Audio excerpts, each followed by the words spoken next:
haters gonna play. The haters gonna hey, baby. Shake it off. All right, let's see who's jumping on here for our first edition of Toxic Toss Thursdays, where we're going to get down to it and talk about what I told you guys last week. Why I don't wash my hands in public restrooms. Crazy, right? Okay, let's turn this down. Okay, so this is going to be really fun today.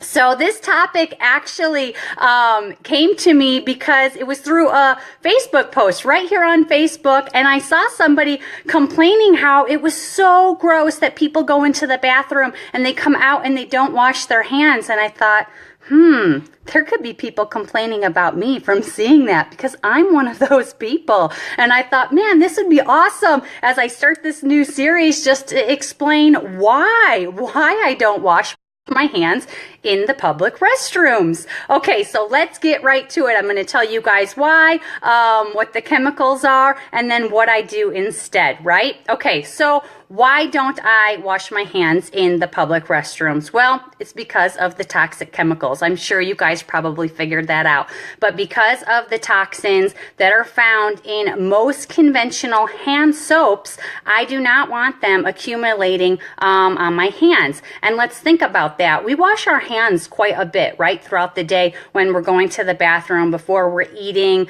If we just did something and we kind of feel gross, we wash our hands, right? Now, our hands and our skin, you think about it, this is our body's largest organ, right? And it only takes 26 seconds for whatever we put on our skin to enter the bloodstream. And imagine how many times a day you're washing your hands. And if you're washing them with toxic chemicals, it's entering, and it's accumulating. And we'll talk about that, why that can be a problem here in a minute. So what are the typical chemicals that are found in most of the conventional soaps that are on the market? Well, let's go over just a few, because there's a lot, right? So triglycerin, fragrance, sodium lauryl and sodium lauryl sulfate, also known as SLS, and dyes. Those are just a couple I'm going to cover and explain why they're bad, because there's a lot others, right? And not all soaps have all of these, but they typically have a form of these toxic chemicals that are found on the market. Okay, so triglycerin, why is that a problem? Well, it causes problems with developmental issues, the endocrine and reproductive systems. It can cause cancer, immune system effects, circulatory system effects, genetic organ effects, nervous system effects. It's a skin irritation, can cause allergies, stuff on the digestion system, and it can damage vision. And that's just to name a few things of what this ingredient can do. So that's triglycerin. Okay, now fragrance.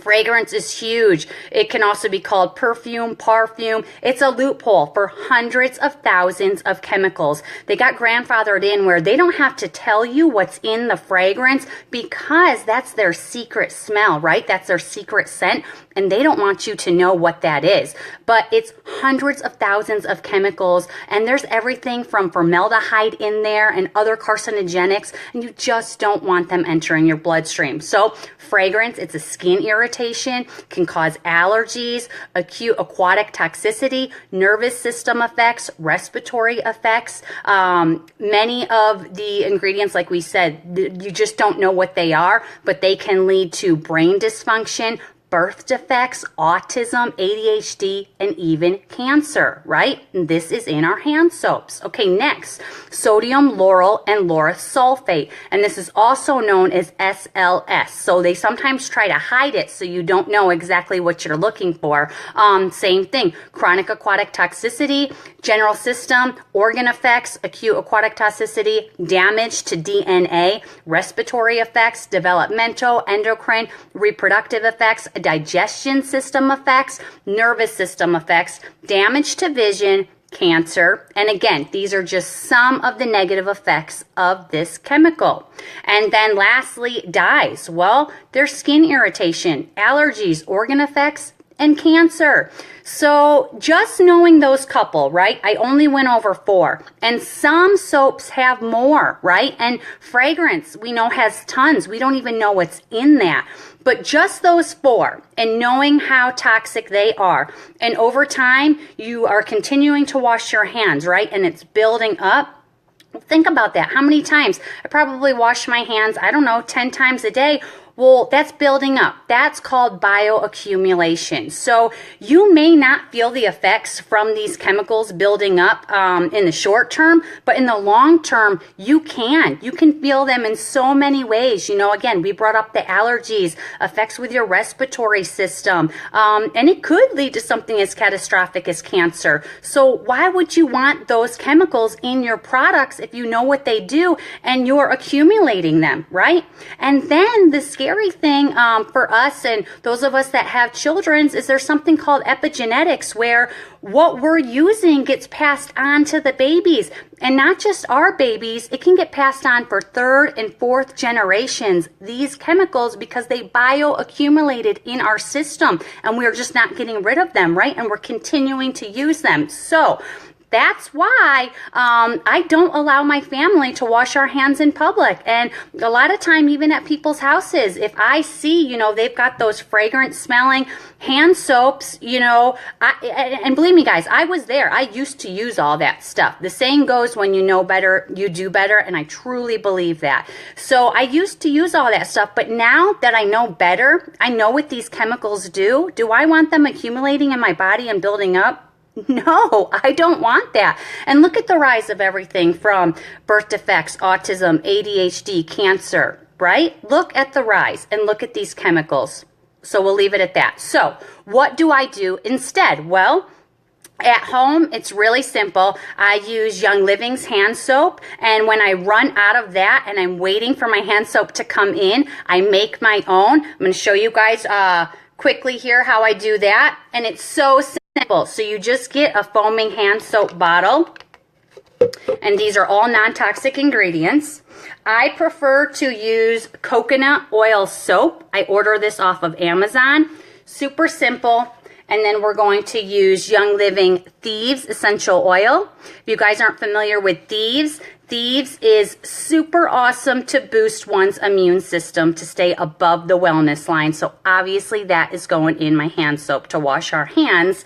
And then we're adding in some water and some vegetable glycerin as the natural preservative. So that's it. 4 ingredients. That's it to make our soap. Okay, so let's go over this, and I will post the recipe at the bottom so you guys have that. So we've got our foaming hand soap here, and we're going to start with our Thieves, and we're just going to put in 5 drops. That's it, 5 drops. Ready? So here we go. 1, 2, 3, 4, 5.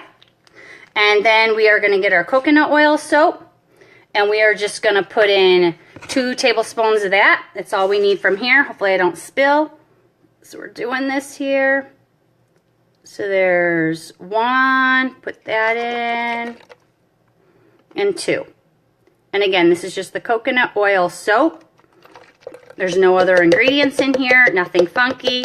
This is right off of Amazon. You can get a big bottle. This will last you forever. Last my family a long time. And then I don't really measure out the vegetable glycerin. Again, this is just used for the preservative, so I just squirt some of that in. And then water. So I take a little funnel. If I was at my sink, I could just fill it up for there. I leave space to put the pump back on. So we're putting our water in here. And don't worry, I'm going to show you guys what I do when I'm out in public too, because obviously I don't just carry these in my purse. I'm not that crazy. Okay, so we've got our water in there. Put our top back on, and I'll show you how easy this is. It's going to foam right out. See? Right like you would have your normal soap, right? And now this is non-toxic to wash my hands, to wash my kids' hands. So that's what I do at home. This or my Young Living hand soap, whatever I have on hand.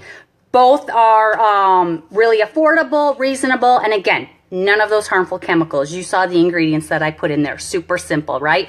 So now what about when I'm in public, right? What do I do when I'm in public? Well, Number one, I'm not going to use their soap, because especially the soap that's just in the containers and it comes out the pink or the blue, you have no clue what that is, right? But obviously there's fragrance in there. I mean, you can smell it. So not going to use that at all. I'm just going to use hot or warm water, depending on if you can even get hot water or not. We know how the public restrooms are. So you're going to wash with that, and then I'm going to go to my purse and I'm going to get out my hand sanitizer and my spray that I made, again, myself, because I want to know what ingredients are in here, right?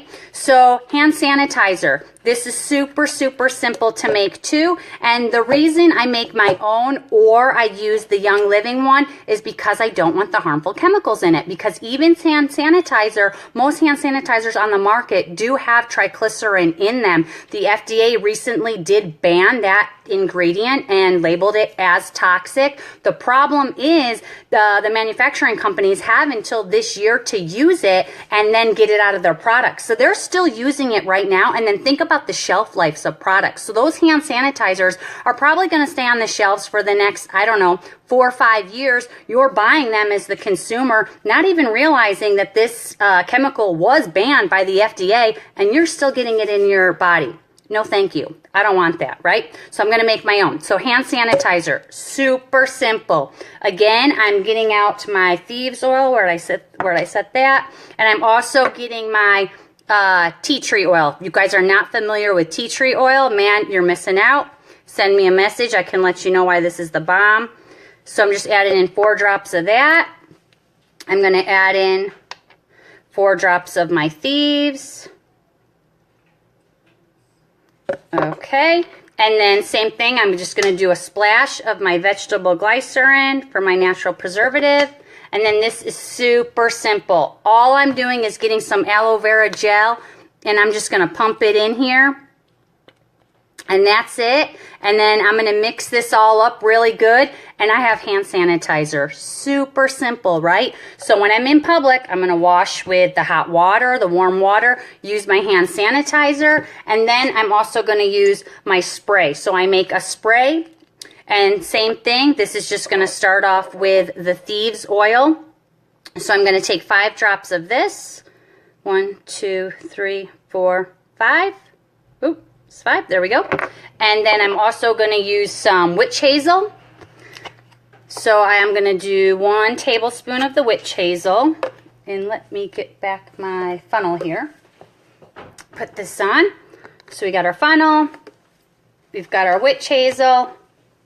And then for this one, I'm going to use some distilled water. And then this is going to be a nice little spray over my hand sanitizer. And this is also nice to have in case the public restrooms are pretty nasty, especially if you're on a road trip, you're traveling, and everything's pretty gross. You can just spray everything down to sanitize it naturally. I don't know why I took this off. So add some water here. And voila. So now I have my homemade hand sanitizer. I have my homemade spray.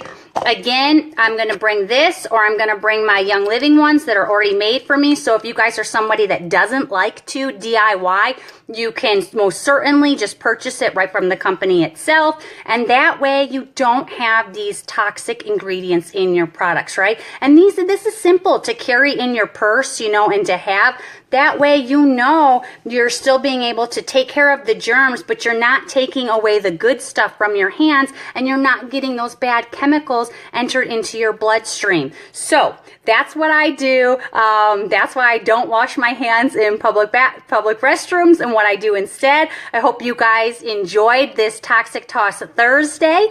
Next week, we are going to be talking about green and pink washing.